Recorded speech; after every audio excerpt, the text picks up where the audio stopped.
Good morning dear students. Blood groups में ABO blood group के बाद में दूसरा इम्पोर्टेंट ब्लड ग्रुप है आरएच फैक्टर।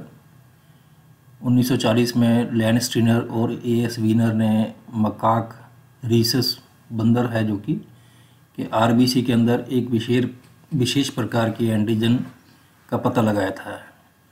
इसे आरएच एंटीजन का नाम दिया गया है।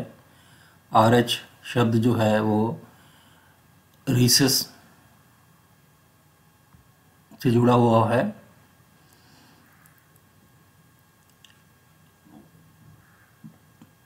कई मनुष्य में भी आरबीसी में इस फैक्टर की उपस्थिति देखी गई है। जिन मनुष्यों में आरबीसी के ये आरएच एंटीजन पाया जाता है उन्हें आरएच पॉजिटिव कहते हैं, तथा जिनमें ये फैक्टर नहीं पाया जाता है उन्हें आरएच नेगेटिव कहते हैं।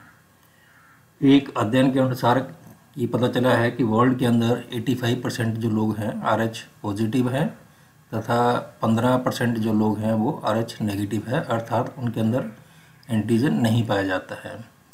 आरएच फैक्टर जो है एक डोमिनेंट लक्षण है या प्रभावी लक्षण है।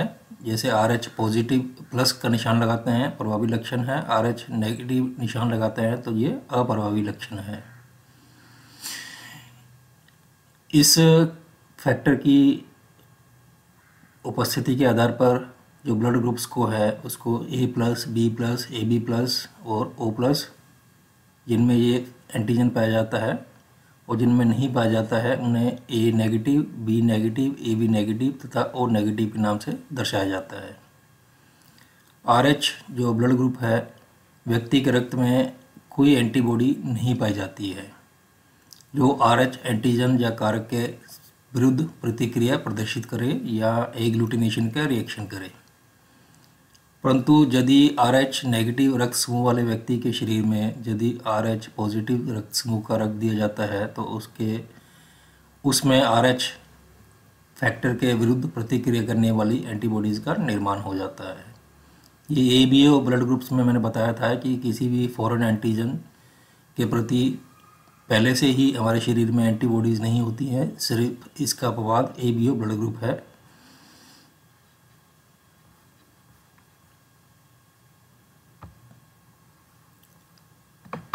यदि बिना आरएच फैक्टर की जांच किए बिना सिर्फ एबीओ ब्लड ग्रुप की जांच करके, मतलब ए ब्लड ग्रुप है जो कोई भी बी ब्लड ग्रुप है, ए बी है, वो है, ये तो जांच लिया, लेकिन आरएच फैक्टर का बारे में जानकारी हमने नहीं ली, इसकी जांच नहीं की। इसके आधार पर अगर हमने आरएच नेगेटिव वाले व्यक्ति को यदि आरएच पॉजिटिव रक्त समूह वाले व्यक्ति का ब्लड दे दिया तो फर्स्ट जो ट्रांसफ्यूजन होता है, पहली बार ब्लड देते हैं, तो इसका कोई प्रभाव नेगेटिव वाले व्यक्ति पर नहीं पड़ता है और वो ब्लड ट्रांसफ्यूजन सक्सेसफुल हो जाता है, क्योंकि आरएच नेगेटिव समूह वाले व्यक्ति के शरीर में पहले से आरएच फैक्टर के या एंटीजन के प्रति एंटीबॉडीज़ उपस्थित नहीं होती हैं, पहली बार नहीं होती हैं। परंतु ब्लड ट्रांसफ्यूजन के बाद आरएच नेगेटिव वाले व्यक्ति के अंदर उस एंटीजन के प्रति या आरएच एंटीजन के प्रति एंटीबॉडीज़ बन जाती हैं। पहली बार ये ब्लड ट्रांसफ्यूजन सक्सेसफुल इसलिए हो जाता है कि आरएच नेगेटिव वाले शरीर में इस एंटीजन के विरुद्ध जो प्रतिक्रिया करने वाली एंटीबॉडीज़ उपस्थित नहीं होती है और जो ब्लड ट्रांसफ्यूजन करते हैं उसमें आरबीसी की संख्या भी कम होती है। और जब इस आरएच पॉजिटिव एंटीजन के प्रति एंटीबॉडीज़ बनती हैं तब तक जो आरबीसी है उनकी आयु होती है वो अपनी पूरी कर लेते हैं। इस प्रकार उस पहली बार ट्रांसफ्यूजन में नेगेटिव वाले व्यक्ति में कोई दिक्कत नहीं आती है। परंतु यदि इसी आरएच नेगेटिव रक्त समूह वाले व्यक्ति को कभी भी पुनः किसी दूसरे आरएच या उसी आरएच पॉजिटिव व्यक्ति का ब्लड ट्रांसफ्यूजन दिया जाए तो उस व्यक्ति के शरीर में ब्लड ट्रांसफ्यूजन के माध्यम से आने वाली आरबीसी का समूहन या एग्लूटिनेशन हो जाता है और उस व्यक्ति की मृत्यु हो सकती है। पहला ब्लड ट्रांसफ्यूजन तो सक्सेसफुल हो जाता है, परंतु दूसरी बार ट्रांसफ्यूजन से पूर्व आरएच एंटीजन के प्रति प्रतिक्रिया करने वाली एंटीबॉडीज़ बन चुकी होती हैं। अतः पुनः RH पॉजिटिव आरबीसी के प्रवेश करते ही ये एंटीबॉडीज़ उसके विरुद्ध प्रतिक्रिया प्रदर्शित करते हुए उनका समूहन कर देती हैं, जो उस व्यक्ति के लिए घातक सिद्ध होती हैं, डेट्रीमेंटल होती हैं। अतः रक्तदान करने से पहले या ब्लड ट्रांसफ्यूजन से पहले एबीओ के साथ साथ RH एंटीजन की उपस्थिति की भी जांच करते हैं आजकल हम लोग। और RH पॉजिटिव को RH पॉजिटिव का ब्लड ही दिया जाता है, नेगेटिव को नेगेटिव का दिया जाता है। इसी प्रकार RH कारक जो एंटीजन के कारण कई बार बच्चे जन्म के समय बच्चे की मृत्यु देखी गई है। इसे इस एग्जाम्पल से समझाया जा सकता है। यदि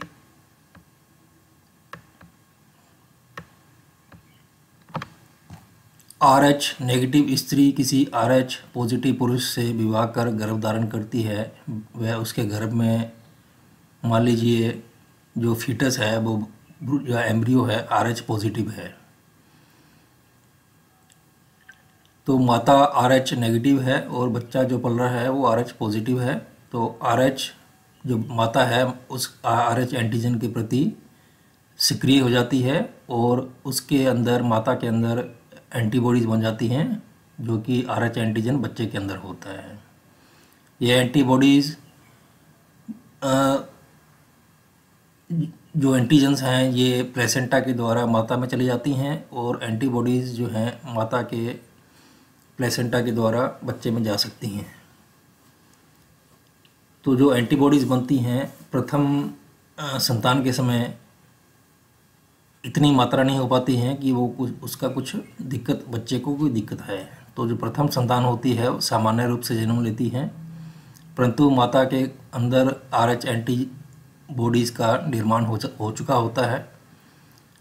और यही महिला अगर दूसरी बार RH पॉजिटिव शिशु का गर्भ धारण करती है तो माता के रक्त में RH एंटीजन के विरुद्ध प्रतिक्रिया करने वाली एंटीबॉडीज़ प्लेसेंटा के माध्यम से जो गर्भ धारण किया हुआ शिशु है, बच्चा है, उसके शरीर में पहुंचकर उसकी आरबीसी को क्षति पहुंचा सकती हैं। ये क्षति भ्रूण के आरबीसी के समूहन या एग्लूटिनेशन के रूप में होती हैं, जिसमें गर्भस्थ शिशु में इरिथ्रोब्लास्टोसिस फीटलिस नामक घातक रोग हो जाता है। ये इरिथ्रोब्लास्टोसिस फीटलिस नाम इसलिए दिया गया है क्योंकि एक तो फीटलिस का अर्थ है फीटस में होता है, इरिथ्रोब्लास्टोसिस का अर्थ है कि इनके अंदर आरबीसी जो परिपक्व आरबीसी है उनकी मात्रा इतनी क्षति हो जाती है आरबीसी की, परिपक्व आरबीसी की, कि जो इरिथ्रोब्लास्ट से जो ही दिखाई देते हैं। आरबीसी का निर्माण इरिथ्रोब्लास्ट से होता है। इरिथ्रोब्लास्ट जो कि अपरिपक्व आरबीसी होते हैं, तो भ्रूण के शरीर में इरिथ्रोब्लास्ट ही ज़्यादा दिखाई देते हैं, इसलिए इस बीमारी का नाम रखा है इरिथ्रोब्लास्टोसिस फीटलिस। इसमें आरबीसी का ब्रेकडाउन होता है। आरबीसी की ब्रेकडाउन जो कि यकृत में होता है, ब्रेकडाउन इतनी ज़्यादा मात्रा में होता है कि जो यकृत की वाहिनियाँ हैं वो बंद हो जाती हैं।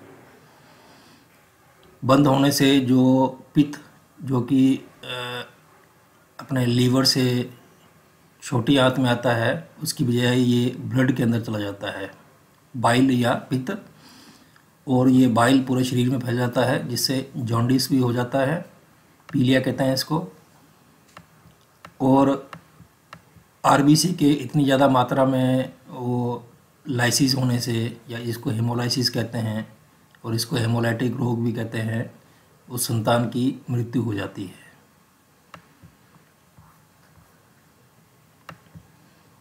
ये इस डायग्राम से बताया गया है कि RH पिता है, RH माता है,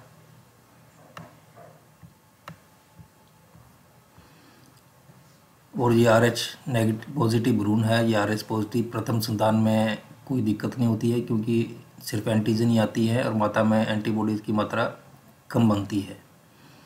दूसरी संतान में जो एंटीबॉडीज़ होती हैं ये प्लेसेंटा के द्वारा RH पॉजिटिव भ्रूण को में ये रोग उत्पन्न करते हैं, जिससे कि संतान की मृत्यु हो जाती है।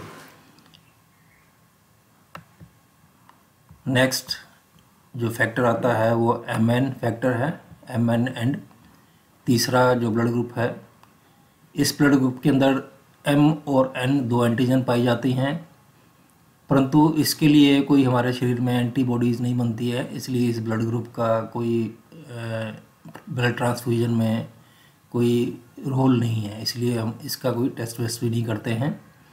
इसके आधार पर 3 वर्ग पाए जाते हैं, MN और MN। इसके अलावा भी लगभग 200 प्रकार के ब्लड ग्रुप खोज किए गए हैं, जिनकी भी MN की तरह कोई ब्लड ट्रांसफ्यूजन में कोई रोल नहीं है या कोई इम्पोर्टेंस नहीं है, जैसे कि P, लूथरन, केल, लेविस, डफी, किड। ये समूह पहले बता दिया कि ब्लड ट्रांसफ्यूजन में कोई इम्पोर्टेंस नहीं है। इसके अलावा भी एंटीजन जो A है उसमें भी 2 प्रकार होते हैं, A1 और A2, और RH फैक्ट एंटीजन के भी 12 से अधिक प्रकार ढूंढे गए हैं, जिनकी की ब्लड ट्रांसफ्यूजन में इम्पोर्टेंस है। इसलिए का हमेशा क्रॉस रिएक्शन चेक करके ही ब्लड ट्रांसफ्यूजन किया जाता है। थैंक्स।